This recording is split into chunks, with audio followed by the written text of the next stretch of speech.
الحمد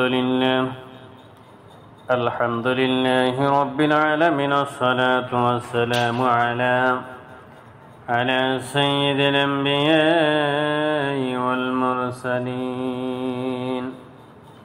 وعلى آله وأصحابه أجمعين। বন্ধুরা আমার, ভাইরা আমার, নবুয়তের দরজা আল্লাহ বন্ধ করে দিয়েছেন, কিন্তু ওলিদের দরজা আল্লাহ কখনো বন্ধ করেননি, করবেন না। বাংলার জমিনে যে সমস্ত আউলিয়া কিরামগণ ইসলাম প্রচার করেছিলেন, তাদের মধ্যে হযরত শাহ ফরান রহমাতুল্লাহ আলাইহি ছিলেন অন্যতম। আজ আমরা জানব হযরত শাহ ফরান রহমাতুল্লাহ আলাইহির জীবনী সম্পর্কে। শাহ ফরান রহমাতুল্লাহ আলাইহির পূর্বপুরুষগণ মূলত বুখারী শহরের অধিবাসী ছিলেন। তার ঊর্ধ্বতন চতুর্থ পুরুষ শাহ জামাল উদ্দিন রহমাতুল্লাহ আলাইহি বুখারী হতে ধর্ম প্রচারের জন্য প্রথমে সমরকন্দ, পরে তুর্কিস্তানে এসে বসবাস করেন। বংশসূত্রে শাহ ফরানের পিতা মুহাম্মদ রহমাতুল্লাহ আলাইহি ওই একজন খ্যাতনামা ধার্মিক ব্যক্তিত্ব হিসেবে পরিচিত ছিলেন। তার মতো হযরত শাহজালাল ইয়ামানি রহমাতুল্লাহ আলাইহি আত্মীয় সম্পর্কে বোন ছিলেন। সে হিসাবে তিনি শাহ ফরান রহমাতুল্লাহ আলাইহি হচ্ছেন হযরত শাহজালাল ইয়ামানি রহমাতুল্লাহ আলাইহির ভাগিনা।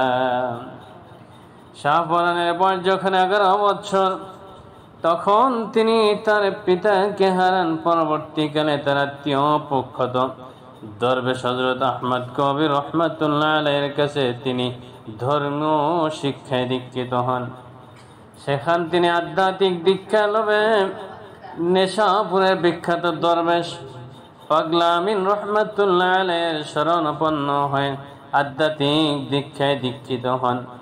হযরত শাহজালাল ইয়ামানি রহমাতুল্লাহ আলাইহি যখন বাংলাদেশের উদ্দেশ্যে যাত্রার উদ্যোগ নেন, এই সময় তিনি শাহ ফরান রহমাতুল্লাহ আলাইহির খবর পেয়ে মামার সাহচর্য লাভের আশায় হিন্দুস্তানে এসে মামার সঙ্গী হন।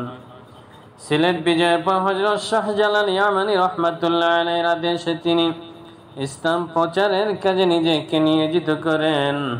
হযরত শাহ ফরান রহমাতুল্লাহ আলাইহির মাজার সিলেট শহরের একটি পুণ্যতীর্থ বা আধ্যাত্মিক স্থাপনা, যা হচ্ছে 1303 খ্রিস্টাব্দে মধ্যপ্রাচ্য হতে বাংলাদেশে আসা ইসলাম ধর্ম প্রচার হযরত শাহজালালের অন্যতম সঙ্গী অনুসারী শাহ ফরানের সমাধি।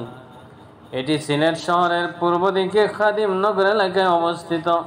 শাহজালালের দরগাহ থেকে প্রায় 8 কিলোমিটার দূরত্বে শাহ ফরানের মাজার অবস্থিত।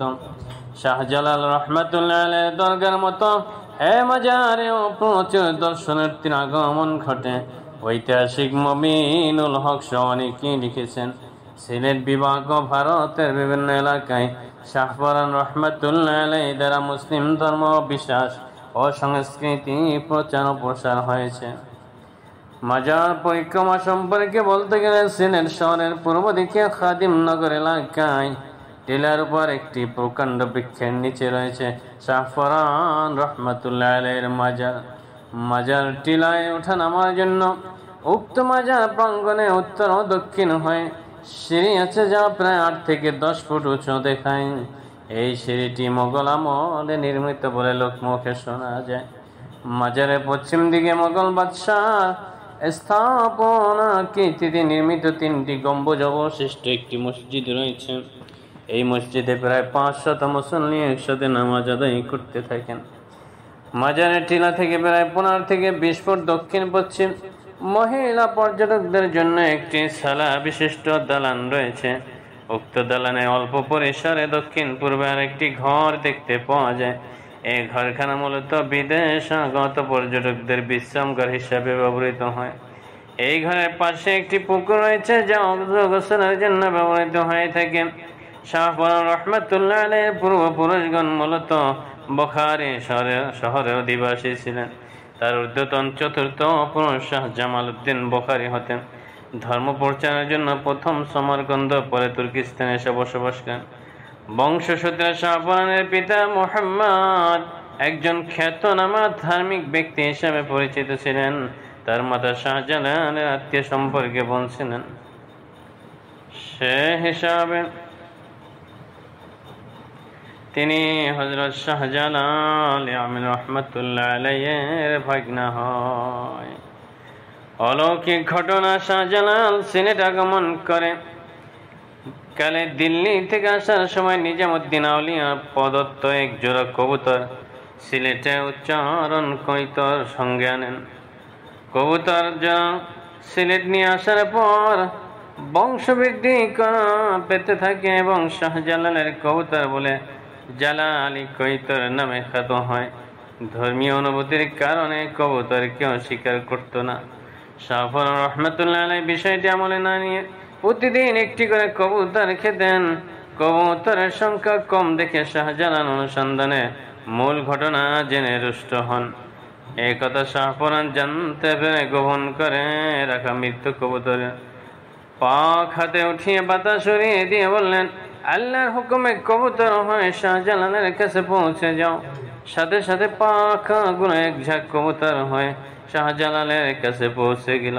শাহজালাল ভাগিনাকে ডেকে বললেন, তোমার অলৌকিক শক্তি থেকে আমি সন্তুষ্ট হয়েছি, কিন্তু এভাবে প্রকাশ্য কামত প্রকাশ করা ঠিক নয়।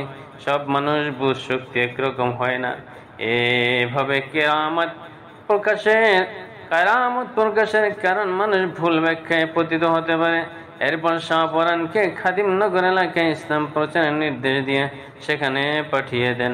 শাহপরান খাদিমনগরে ইসলাম প্রচার তার জীবনের শেষ সময় পর্যন্ত নিজেকে ব্যস্ত রাখেন এবং এখানে তিনি চিরনিদ্রায় শায়িত হন।